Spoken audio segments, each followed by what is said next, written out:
అందరికీ నమస్కారం. మనకి ప్రశ్న అయ్యప్ప గారు అడుగుతున్నారు. చేతిలో ధనం ఉండడం లేదు.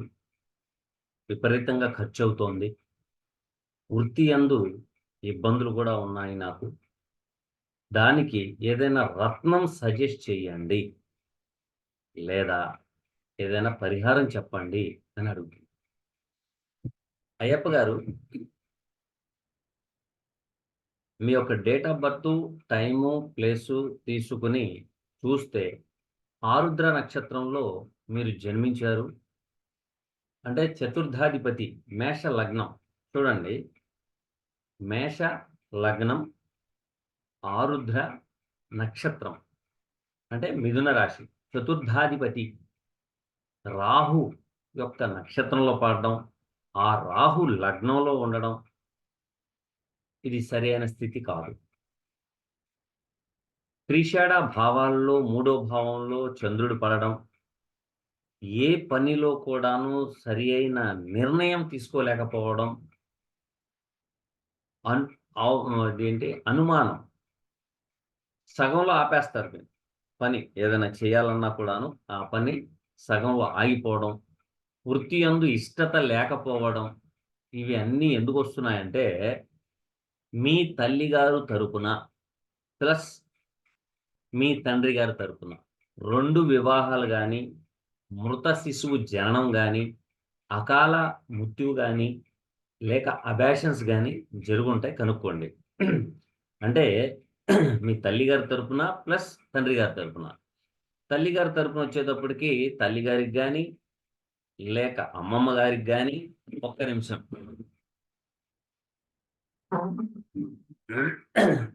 అమ్మమ్మ గారికి గాని, లేక పెద్దమ్మలు, చిన్నమ్మలు, మేనమామలు వాళ్ళకి గాని, ఇటు పక్కన తండ్రి తరపున అంటే తండ్రి యొక్క తల్లిగారికి గాని, లేక తండ్రి గారికి గాని, లేదా బాబాయిలకు గాని, పెదనాన్నకి గాని, ఆళ్ళ పిల్లలకు గాని వంశపారంపర్యంగా వచ్చిన సర్పదోషం ఉంది. సర్పదోషం ఉన్నాది అంటే వెంటనే మీరేం చేయాలి అనేది మీ మనసులో ఒక భావన కలుగుతుంది. అదేంటయ్యా అంటే శ్రీకాళహస్తిలో రాహుకేతువుల పూజ చేయించాలి. నంబర్ 1. నంబర్ 2, నాగసింధూరం ధరించాలి. మీ వంశం మొత్తానికి 2 బొట్లున్నాయి.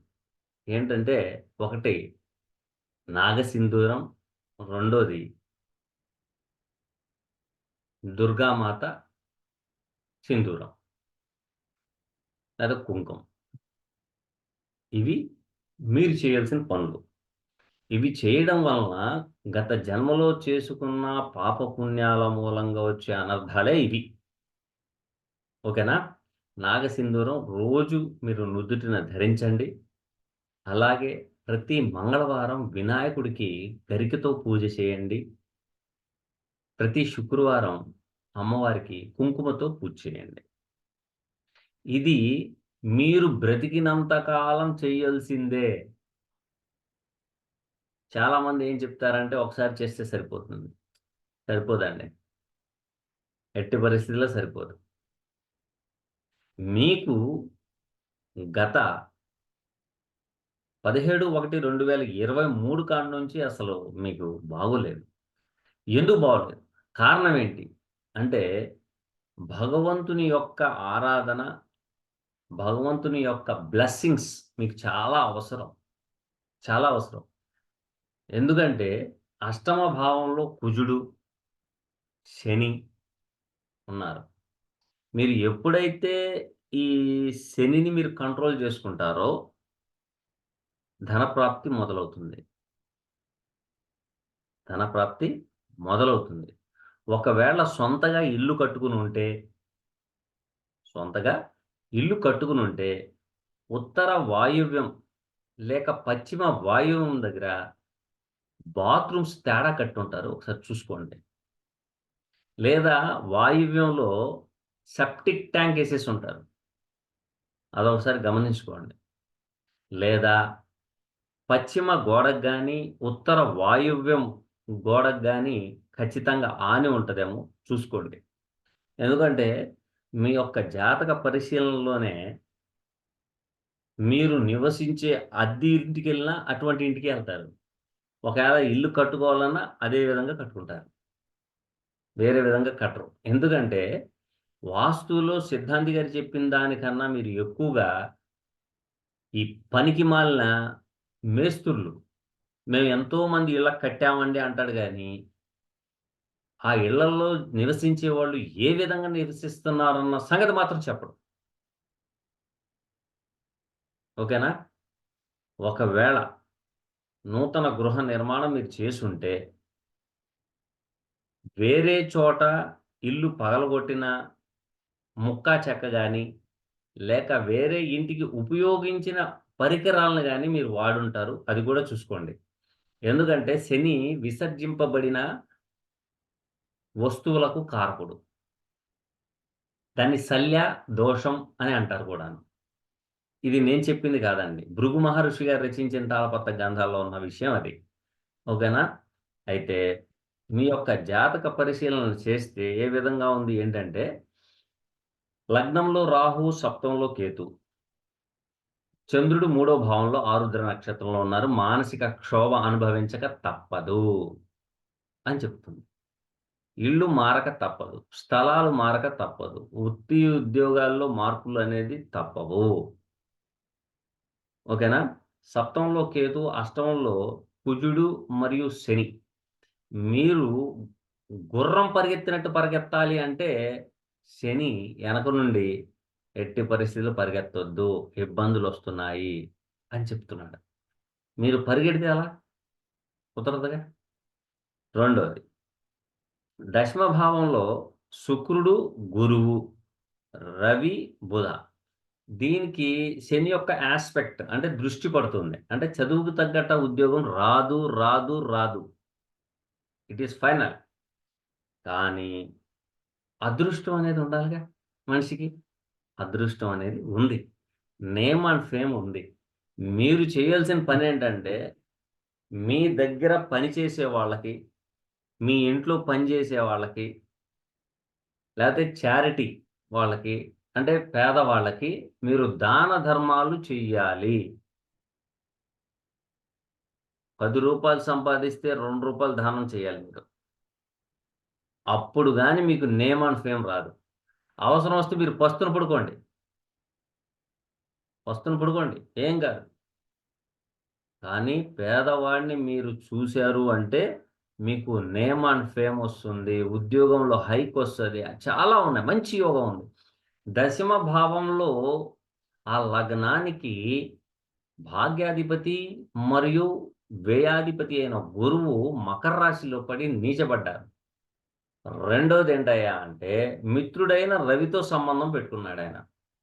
అక్కడ పొజిషనల్ స్టేటస్ దాన్నేంటంటే దిగ్బలం అంటారు. రవికి 10వ భావంలో దిగ్బలం ఏర్పడుతుంది. కానీ ఇక్కడ ఏం జరిగిందయ్యా అంటే యాక్చువల్లీ మీకు గవర్నమెంట్‌కి సంబంధించింది ఇవ్వాలి. ఏది మన పుస్తకాల్లో రాస్తారు.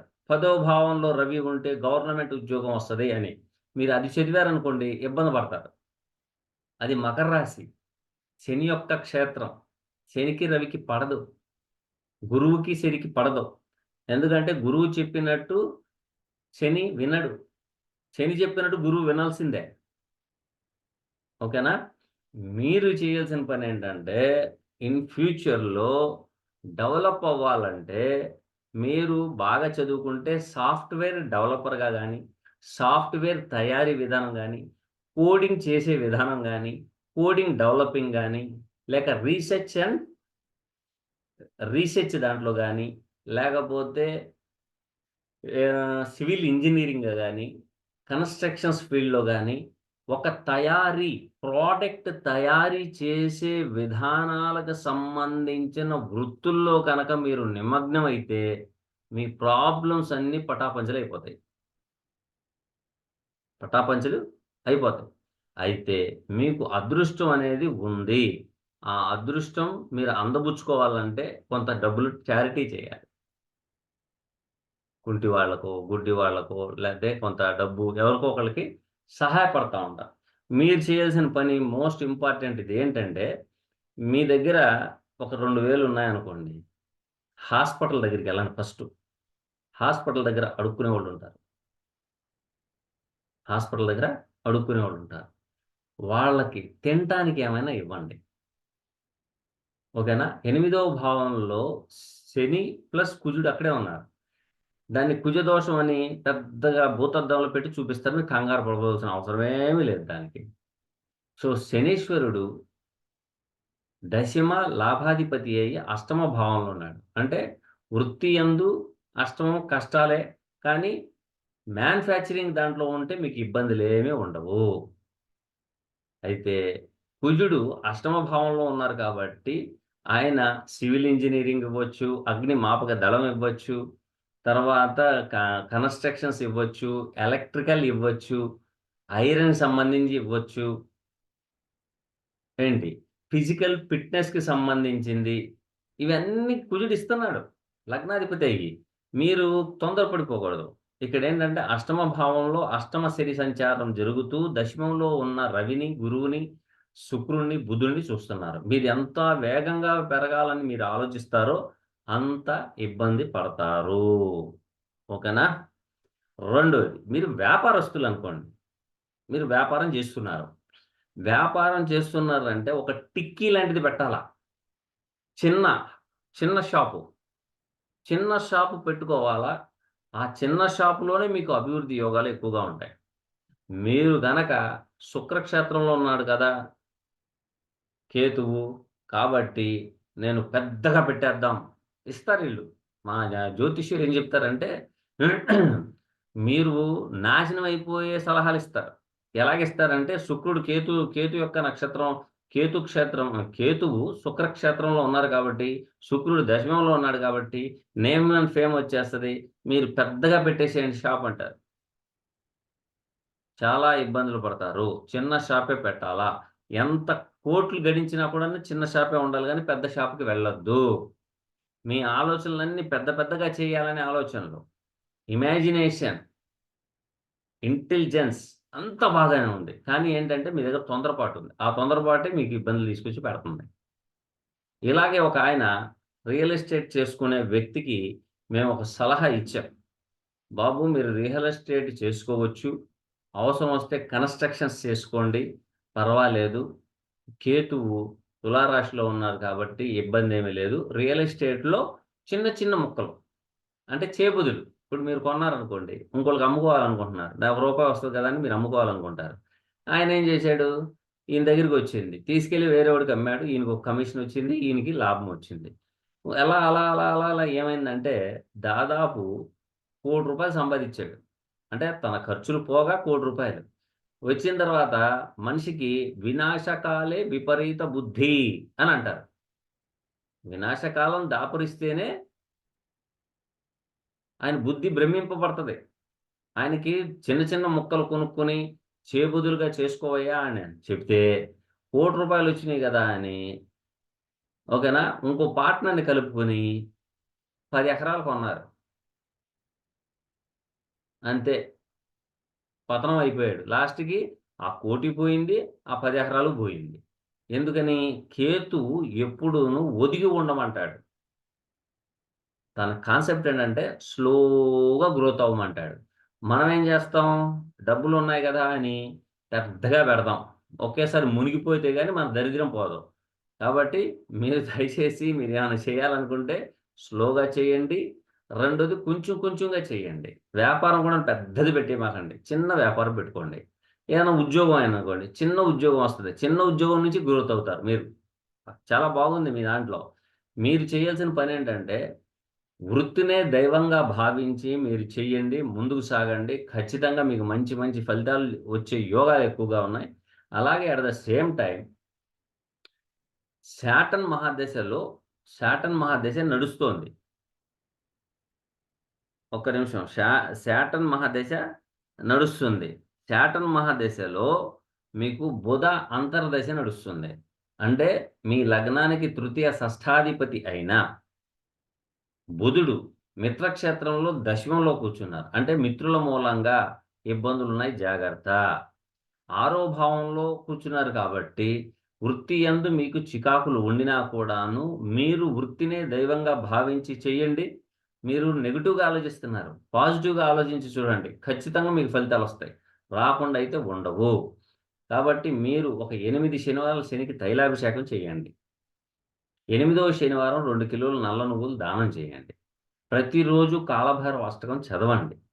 అలాగే విష్ణు అలాగే సుబ్రహ్మణ్య స్వామి అష్టోత్తరం కూడా చదువుకోండి. ఈ 2 కనుక మీరు చదివితే మీకు చాలా అద్భుతమైన ఫలితాలొస్తాయి. నంబర్ 1. నంబర్ 2, ఈ లగ్నానికి పంచమాధిపతి దశమంలో కూర్చున్నారు. శత్రుక్షేత్రం అయింది. కాబట్టి ఉదయాన్నే ఆదిత్య హృదయం పారాయణం చేయండి. లేదా సూర్య నమస్కారం చేయండి.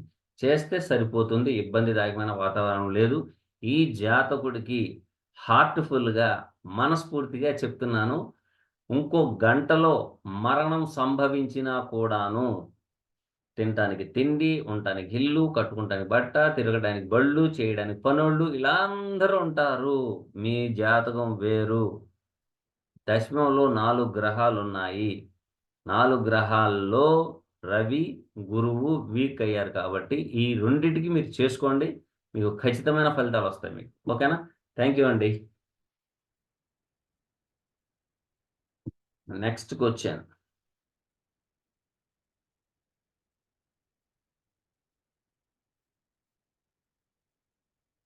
అయితే మీరు రత్నం కూడా సజెస్ట్ చేయమన్నారు. సార్ రత్నం ఏమి చేయదండి. మీ యొక్క సంకల్పాన్నే మీరు జాగ్రత్తగా చేసుకోవాలండి. చేసుకుంటే చాలండి. మీ సంకల్పం మంచిదై ఉండాలి. మనస్ఫూర్తిగా మీరు చేసే దాంట్లో మనస్ఫూర్తిగా భగవంతుని ఆరాధించి చేయండి. ఖచ్చితంగా ఫలితాలొస్తాయి. రాకుండా ఉండవు అనేది మీరు మర్చిపోవద్దు. తర్వాత క్వెషన్ ఏంటంటే, "Guruji thank you for footwear business చేస్తున్నాను. కానీ గ్రోత్ లేదు. మా అన్నయ్య షాప్ తీసుకొని రెంట్ తీసుకొని చేస్తున్నారట. ఆ! అయితే నేను 40 ఇయర్స్ రాహుకు నిన్న రాహుకు సంబంధించినవి చేశారు. థాంక్ యూ గురూజీ గోపాలకృష్ణ గమనించిన చిన్న డిఫరెన్స్ కూడాను." గోపాలకృష్ణ గారు ఏమడుగుతున్నారంటే,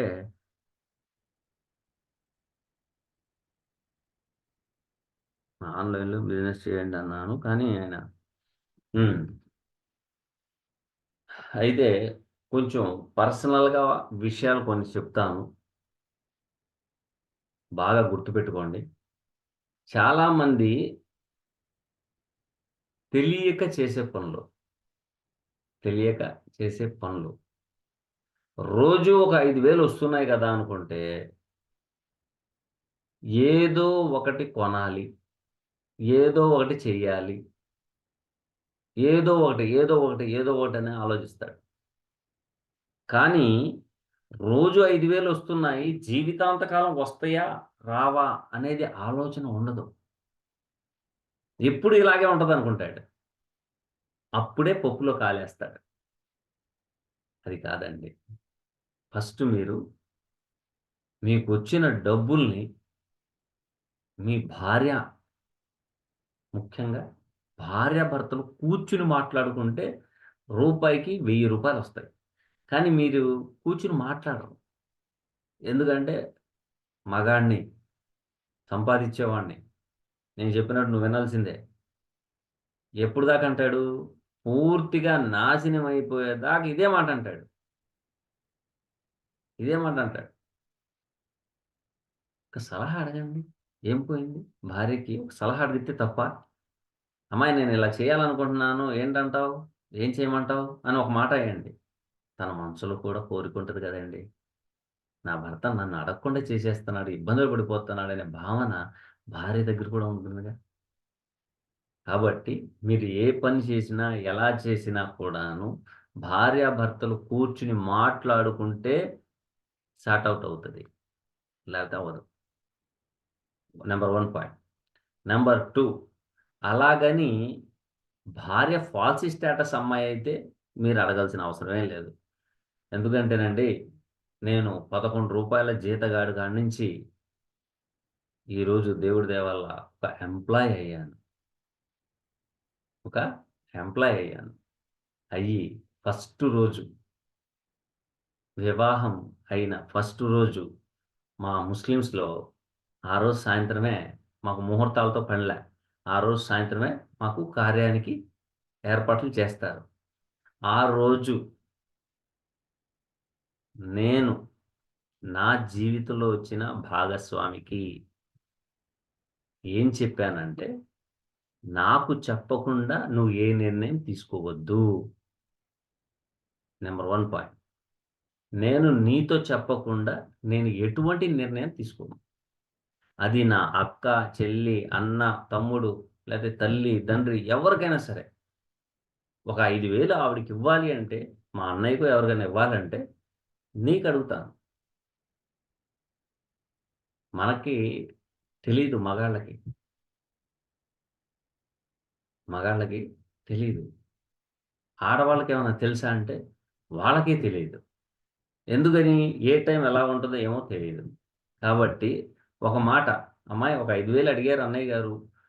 నా దగ్గర ఒక 5,000 ఉన్నాయి. ఏం చేద్దాం? ఇద్దామా? వద్దా?" అని ఒక మాట అడిగారనుకోండి. ఆవిడ పిల్ల కోసమో, పిల్లాడి కోసమో ఆ 5,000 ఉన్నాయి కదా! అనే భావనలో ఆవిడుంటది. మీరు తీసుకెళ్ళి 5,000 ఇచ్చేసారనుకోండి. ఇచ్చేసిన తర్వాత దీంట్లో 5,000 పిల్ల కోసం పెట్టాను నేను ఏం చేశారని అక్కడ మొదలు పోట్లాట. అట్టాంటి ఇబ్బందులు తెచ్చుకోమాకండి. ఒకసారి భార్యను కూడా అడగండి. చాలామంది విడాకులు తీసుకుంటున్నారు. విడాకులు తీసుకుంటే వచ్చే లాభం ఏంటి? భార్యని మనం వేధించాం కాబట్టి మనం సాటిస్ఫై అయిపోయినట్టా? కాదే. భర్తని విడాకుల కోసం వేధించుకు తినటం, లేదా పోలీస్ స్టేషన్స్, కోర్టు వ్యవహారాలు తిప్పడం ఆడవాళ్ళకి సబబేనా? కాదండి. ఒక్కసారి ఆలోచించండి. విడాకులు ఎవరైతే తీసుకోవాలనుకుంటూ ఉంటారో ఒక్కసారి ఆలోచించండి. మీరు కోపంతో తీసుకుంటున్న నిర్ణయాలవి. అంతే ఏమీ లేదు.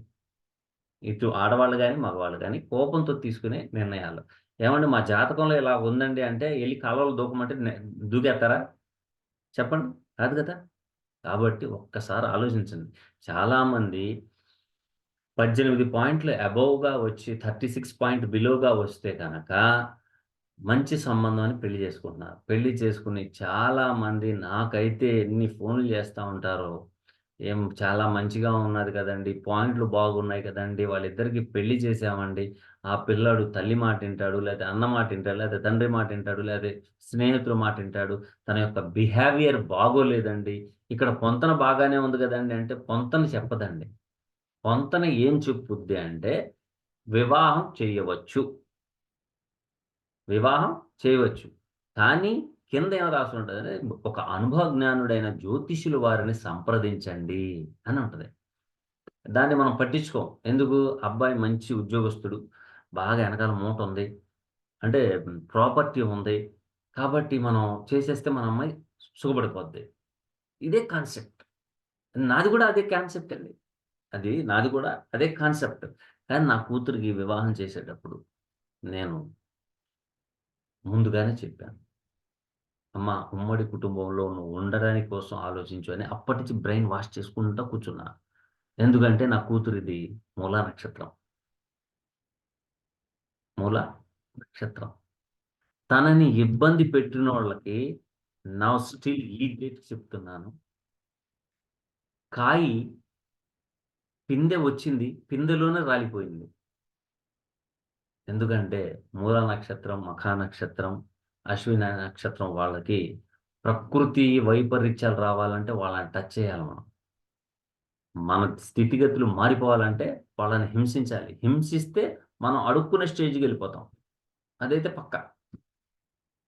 అయితే ఏంటంటే, ఆ మూలా నక్షత్రంలో జన్మించినోళ్ళకి జాగ్రత్తగా మనం మోల్డింగ్ చేసుకుంటూ రావాలి. వస్తేనే వాళ్ళు మన చేతిలో ఉంటారు. ఏ మాత్రం అంటే వాళ్ళు తప్పు చేస్తారని కాదండి. తప్పు చేయరాళ్ళు. ఎందుకంటే ప్రతీదీ జ్ఞానంతో ఉంటారు వాళ్ళు. ఇన్ డెప్త్ రీసెర్చ్ చేస్తారు వాళ్ళు. ఓకేనా? కాబట్టి ప్రతి ఒక్కళ్ళు కొంచెం నా యొక్క వీడియోస్ చూసి సలహాలు, సంప్రదింపుల కోసం చాలామంది అడుగుతున్నారు. అలాగే ముఖ్యమైన విషయం ఏంటంటే, చాలామందికి కన్సల్టెన్సీ ఇచ్చి ఉన్నాం. దాదాపు 15, 20 మంది లైన్‌లో ఉన్నారు. ఒక్కొక్కళ్ళు ఫోన్ చేసి మాకు అర్జెంట్ అండి. మేము గురువుగారితోనే మాట్లాడాలి అని అనటం జరుగుతుంది. నేను కొంచెం వృత్తిరీత్యా బిజీగా ఉండినా, ఇలాగ మాకు వచ్చిన క్లయింట్‌లవి వాళ్ళ యొక్క డేట్ ఆఫ్ బర్త్‌లు చూడాలి. మీరిచ్చే డేట్ ఆఫ్ బర్త్ నాకు సరిపోదు. ఇప్పుడు ఒక జాతకం విశ్లేషణ చేశాను. దాంట్లో అష్టమ స్థానంలో కుజుడు, శని ఉన్నారు. కానీ బీటీఆర్ బర్త్ టైమ్ రెక్టిఫికేషన్ చేశామనుకోండి, అప్పుడు భావాలు మారిపోతాయి. భావాలు మారిపోతాయి. మారిపోయినప్పుడు నేను చెప్పిన ఫలితాలు మారవచ్చు. నేను చెప్పిన ఫలితాలు మారవచ్చు. అయితే ఏంటంటే ఒక్కొక్కళ్ళకి బీటీఆర్ చేయాలంటే కనీసం గంట, ఒక పూట పట్టేసిద్ది. ఎందుకు పట్టుద్ది? అంటే మాకు కావాల్సిందేంటంటే మీరు జన్మించినప్పుడు మీ తల్లిగారి నక్షత్రం 4 భావంలో రావాలి. తండ్రి గారి నక్షత్రం 9లో రావాలి. సరే తల్లిదండ్రుల నక్షత్రాలు లేవు. తోబుట్టువులుంటారు. తోబుట్టువుల యొక్క నక్షత్రాలు మీకంటే అన్నయ్య ఉంటే 11వ భావం చూసుకోవాలి. 11వ భావంలో అన్నయ్య నక్షత్రం రావాలి. మీకంటే తమ్ముడున్నాడనుకోండి, అప్పుడు మూడో భావంలో రావాలి.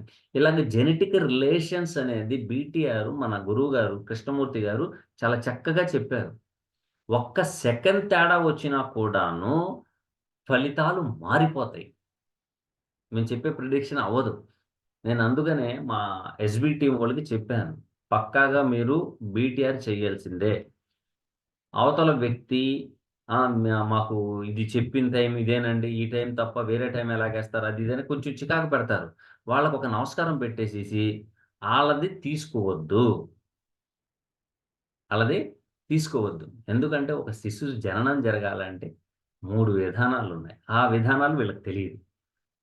మీరేమో మాది ఇదే కరెక్ట్ టైం అని కూర్చుంటారు. ఆ టైంలో మీ దగ్గర వాచ్ ఆగిపోయి ఉండొచ్చు. ఫాస్ట్‌గా నడవచ్చు. లేకపోతే ఆపరేషన్ థియేటర్‌లో ఉన్న వాచ్ ఆగిపోవచ్చు. లేదా ఫాస్ట్‌గా నడిచుండొచ్చు. తర్వాత శిశువు బయటకొచ్చిన అరగంట తర్వాతొచ్చి మీకు జెప్పుండొచ్చు. ఇన్ని చాలా కాంప్లికేటెడ్స్ ఉన్నాయి. ఇవి అన్నీ మీరు డీకోడ్ మీరు చేయలేరు. అందుకనే నేను కూడాను ఎస్‌బి టీమ్ వాళ్ళని పెట్టుకున్నాను. వాళ్ళైతే పక్కాగా బీటీఆర్ చేసి నాకు పంపిస్తారు. నేను వాళ్ళు డిస్కస్ చేసుకుంటాం. మన దీపిక మేడం గారు గాని, లేకపోతే గోపి గారు గాని, లేకపోతే సూరావర్జి శ్రీనివాస్ గారు గాని, ఇలాగా నలుగురు, ఐదుగురున్నారు. వాళ్ళు బీటీఆర్ చేసిన తర్వాత మేము మాట్లాడుకుంటాం. వీళ్ళకి ఏంటి ప్రశ్న? ఈళ్ళకి ఈ పాయింట్స్ దెబ్బతిన్నాయి అబ్బాయి. వీటి గురించైతే ఇలా చెప్పాలి, ఇలా చెప్పాలి, ఇలా చెప్పాలని చెప్తే వాళ్ళు నోట్స్ రాసుకుంటారు. ఎందుకు? రాబోయే తరానికి వాళ్ళు గొప్ప ఆస్ట్రాలజర్స్ అవ్వాలి గదా! నేనొక్కడినే ఆస్ట్రాలజర్‌ని గొప్పగా పెట్టుకోకూడదుగా.